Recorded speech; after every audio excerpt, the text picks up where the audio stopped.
नमस्कार friends. Commerce के साथ साथ मैं मैथ्स भी पढ़ाता हूं। तो एक 9th क्लास के बच्चे ने, मुझे बहुत खुशी है कि एक क्वेश्चन मुझे भेजा है पॉलिनोमियल का फैक्टराइजेशन करने के लिए। तो देखते हैं कि उसके साथ साथ इससे किस किस को फायदा हो रहा है। आइए मैं इस क्वेश्चन को सॉल्व करते हैं और आप लोग में से जो सीनियर होंगे वो भी भूले हुए चीज को सीख जाएंगे। आइए लेट्स वॉच। क्वेश्चन था उनका x³ plus 13x² plus 32x plus 20, इसका पॉलिनोमियल से फैक्टराइजेशन करना है। इसमें 4 टर्म है तो इसका जो फैक्टराइजेशन होगा वो 3 टर्म में होगा। ठीक है, तो इसको बनाने के लिए हम लोग जो है क्या करते हैं, हीट एंड ट्रायल यूज करते हैं।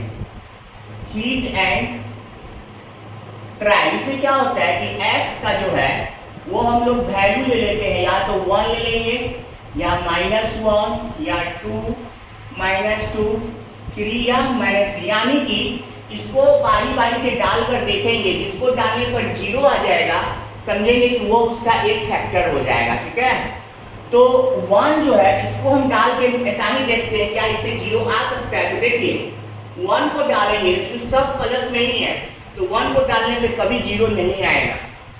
हम -1 को लेकर चलते, देखते हैं -1 से आता है या नहीं।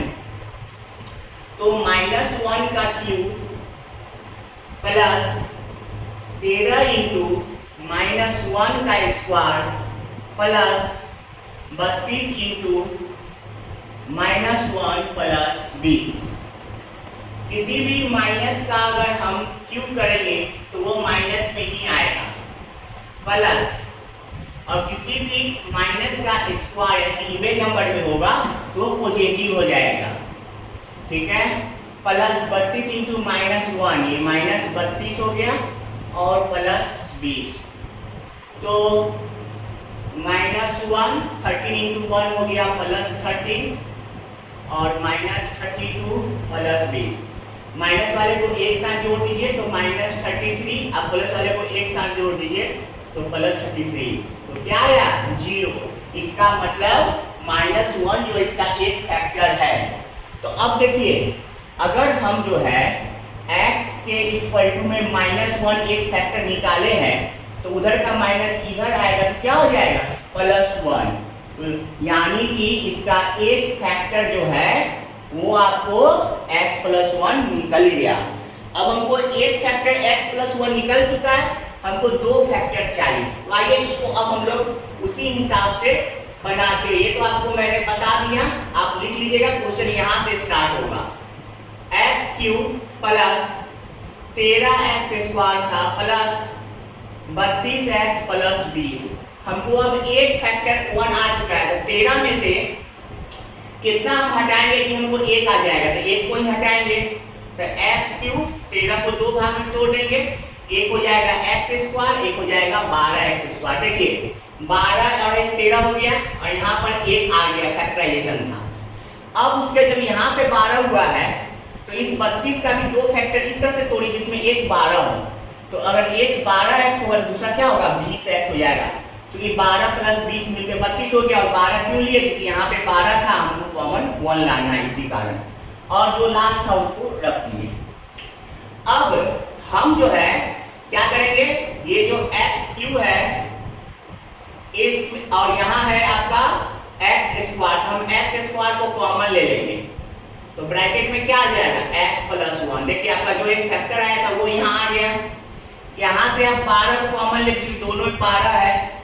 ठीक है, और x को कॉमन ले लीजिए, आपको एक x है तो यहाँ पे क्या आ जाएगा, यहाँ भी आपका x + 1 आ जाएगा। ठीक है, 2 आ गया और यहाँ पर 20x है प्लस 20 है। अब 20 को कॉमन ले लीजिए तो यहाँ भी x + 1। तो देखिए यहाँ भी आपका x + 1 आ गया, यहाँ भी आपका x + 1 आ गया, यहाँ भी आपका x + 1 आया था। x + 1 को हमने कॉमन ले लिया और जितना बाहर वाला है सबको एक साथ ले लीजिए। तो यहाँ पे x² है, वहां पे 12x है और लास्ट में 20 है। ठीक है, अब आपका ये तो निकल गया एक फैक्टर। अब आपका जो यहाँ पे क्वाड्रेटिक इक्वेशन बन के जो आएगा वो आसान है। 20 को इस तरह से तोड़ना है कि जोड़ने पर आपको 12 आना चाहिए, अब गुना पर 20, 10 प्लस 2, 10 प्लस 2 12 होता है बाबू, और 10 गुने 2 20 होता है। तो हमको मालूम चल गया कि एक 10 होगा और एक 2 होगा। तो हम क्या करेंगे, x square plus 10x plus 2x plus 20, ठीक है। अब उसके बाद x प्लस 1 और यहाँ से x स्क्वायर में से x को कॉमन ले लिए तो x प्लस 10, फिर उस ब्रैकेट में प्लस 2 को कॉमन ले लिए तो x प्लस 10। अब उसके बाद यहाँ पे x प्लस 1, अब जो इस ब्रैकेट में है वही मेरा यहाँ है, तो हम x प्लस 10 एक फैक्टर ले लिए और बाहर में जो है उसको ले लीजिए, तो यहाँ पे x है, यहाँ पे प्लस 2 है।